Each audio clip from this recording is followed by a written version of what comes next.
নমস্কার বন্ধুরা, কেডিটি kitchen and ব্লগের তরফ থেকে তোমাদেরকে জানাই অনেক অনেক ভালোবাসা। আশা করি তোমরা সবাই খুব ভালো আছো এবং আমিও ভালো আছি। আজকে আমি তোমাদের সঙ্গে লাউ দিয়ে দুধ লাউয়ের একটা রেসিপি শেয়ার করতে চলেছি। আশা করি তোমাদের ভালোই লাগবে। তাহলে দেখতে থাকো আমি কিভাবে সেটা তৈরি করি। আমি তাহলে প্রথমে গ্যাসটা জ্বালিয়ে দেব। গ্যাসটা জ্বালিয়ে দিলাম, একটা প্যান বসিয়ে দেব। আর বন্ধুরা, ভিডিও দেখার শুরুতেই কিন্তু একটা লাইক করে দিও। তোমাদের একটা লাইক আমাকে অনেক দূর এগিয়ে নিয়ে যেতে সাহায্য করবে। তোমরা কিন্তু লাইক অবশ্যই করবে। আমি জানি আমার বন্ধুরা সর্বক্ষণ আমার পাশে থেকে আমাকে সাপোর্ট করে যাচ্ছ। তোমাদের সাপোর্টের অনেক দরকার বন্ধুরা। আর নতুন বন্ধু যারা এখনও আমার পরিবারের সদস্য হয়ে যাওনি, তারা অবশ্যই আমার চ্যানেলের পাশে থাকা বেল আইকনটি প্রেস করে রাখবে, যাতে আমার ভিডিও ছাড়ার সাথে সাথে নোটিফিকেশন তোমাদের কাছে পৌঁছে যায়। আমার প্যানটা যখন গরম হয়ে যাবে তখন আমি তেল দিয়ে দেব। প্যানটা গরম হয়ে গেছে, এবার আমি তেল দেব। আমি এই রান্নাটা সর্ষের তেলেই করব। একদম সিম্পল রান্নাটা, কিন্তু খেতে অত্যন্ত সুস্বাদু।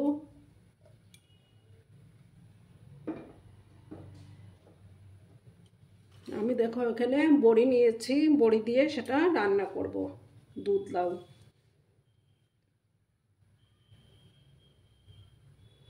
তেলটা ভালো করে গরম হয়ে যাক, তারপর আমি বড়িগুলো লাল লাল করে ভেজে নেব। প্রচণ্ড গরম পড়েছে, এই গরমের মধ্যে হালকা পাতলা খাওয়াই ভালো বন্ধুরা।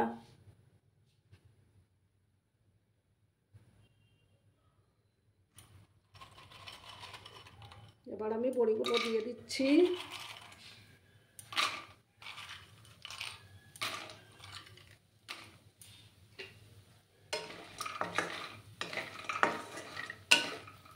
বড়িগুলো আমি একদম লাল লাল করে ভেজে নেব।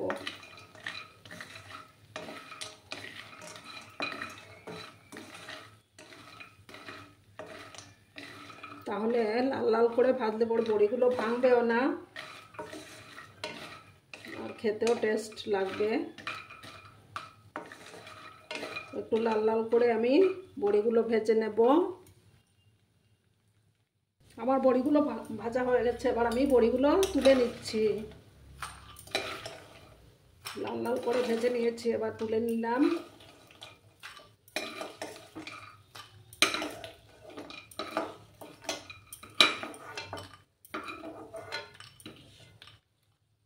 এবার আমি কড়াতে আর একটু তেল দেব। কড়াতে তেল দিলাম, গ্যাসের আঁচটাকে একটু বাড়িয়ে দিলাম।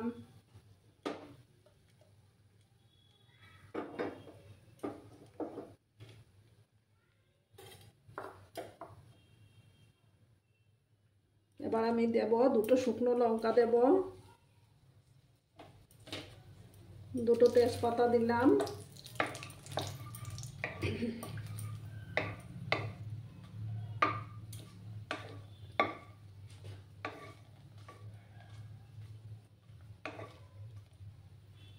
এবার আমি হাফ চামচ গোটা জিরে দেব। তোমরা গোটা জিরের পরিবর্তে কালো জিরেও দিতে পারো।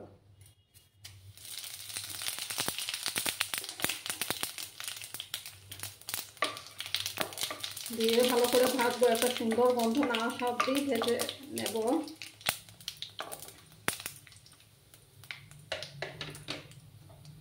এবার আমি লাউগুলোকে দেখো এইভাবে আমি ছিটি ছিটি করে কেটে নিয়েছি।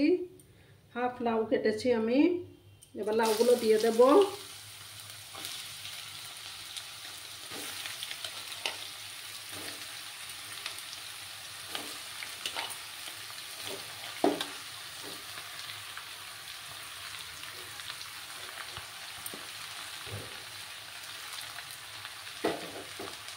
দিয়ে আমি নাড়াচাড়া করে নেব।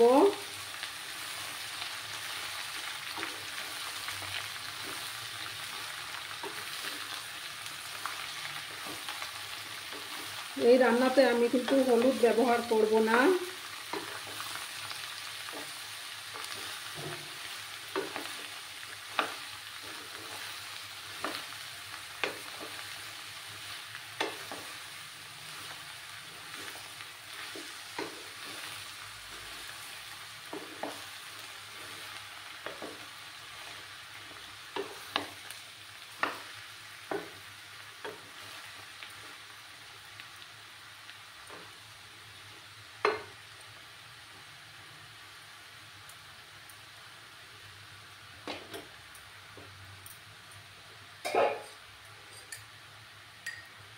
এবার আমি পরিমাণ মতো নুন দিয়ে দেব।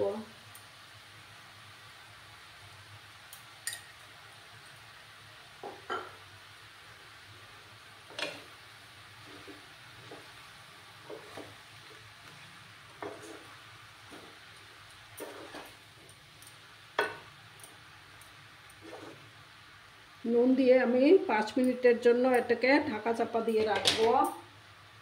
চুলার আঁচটা কিন্তু কমানোই আছে। আমি 5 মিনিটের জন্য এটা ঢাকা চাপা দেব। 5 মিনিট পরে আমি ফিরে আসলাম। এবার আমি 1 চামচের মতো, দেখো লাউ থেকে অনেকটা জল বেরিয়ে গেছে। 1 চামচ জিরে গুঁড়ো দিলাম। আর কোনো মশলাই এটাতে ইউজ করতে হবে না। দিয়ে ভালো করে নাড়াচাড়া করে দেব।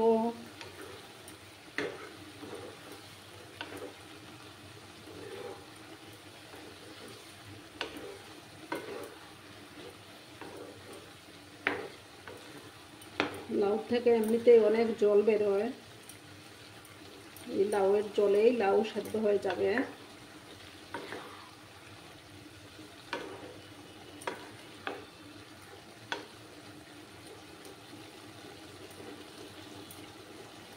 এবার আমি 2টো চেরা কাঁচা লঙ্কা দেব।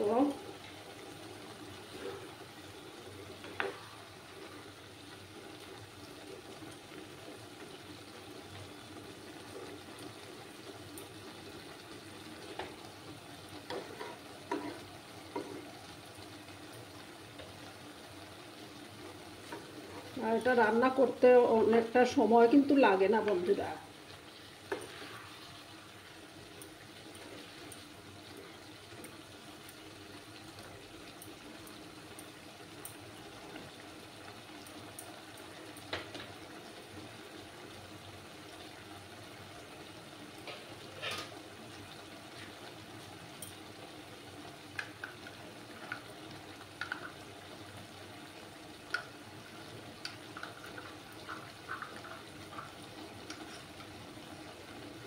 এবার দেখো বন্ধুরা, আমি এটার মধ্যে 1/2 কাপ দুধ দেব।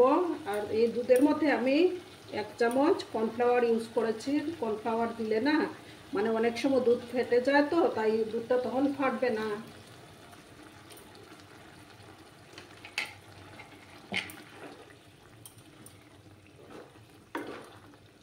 তোমরা কর্নফ্লাওয়ারের বদলে ময়দাও ইউজ করতে পারো বা আটাও দেওয়া যায়।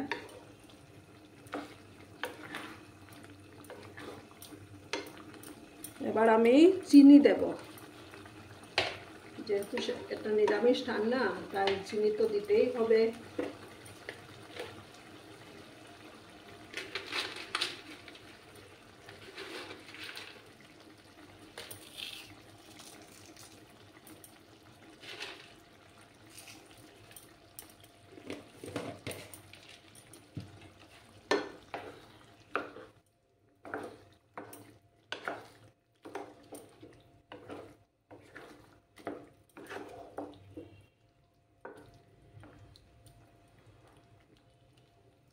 দিয়ে আমি কিছুক্ষণ একদম লো আছে আবার একটু ঢাকা দিয়ে রাখবো।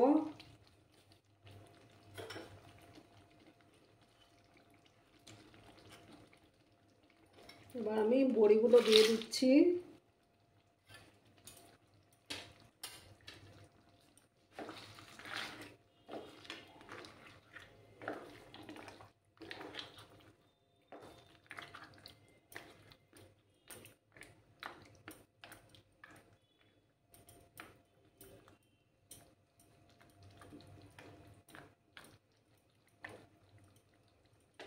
এবার একদম লো আছে আমি এটা আবার 5 মিনিটের জন্য ঢাকা চাপা দিয়ে রাখবো।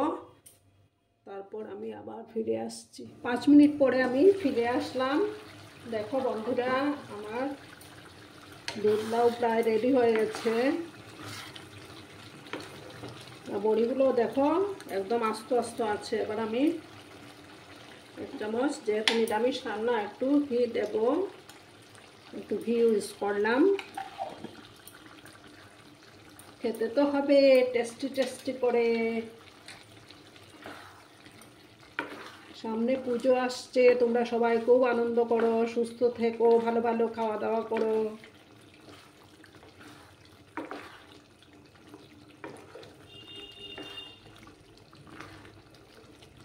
আর বন্ধুরা কমেন্ট করে অবশ্যই বলবে আমার আজকের এই রেসিপিটি তোমাদের কেমন লাগলো। এবার আমি গ্যাসটা বন্ধ করে দেব এবং সার্ভ করে তোমাদেরকে দেখাচ্ছি। বন্ধুরা দেখো আমি সার্ভ করে দিয়েছি, কেমন হয়েছে অবশ্যই তোমাদের কমেন্টের অপেক্ষায় আমি থাকবো। তোমরা সবাই খুব ভালো থেকো, সুস্থ থেকো, পুজোতে খুব বেশি করে আনন্দ করো। এবার আমি তাহলে টাটা করে দিচ্ছি। ধন্যবাদ।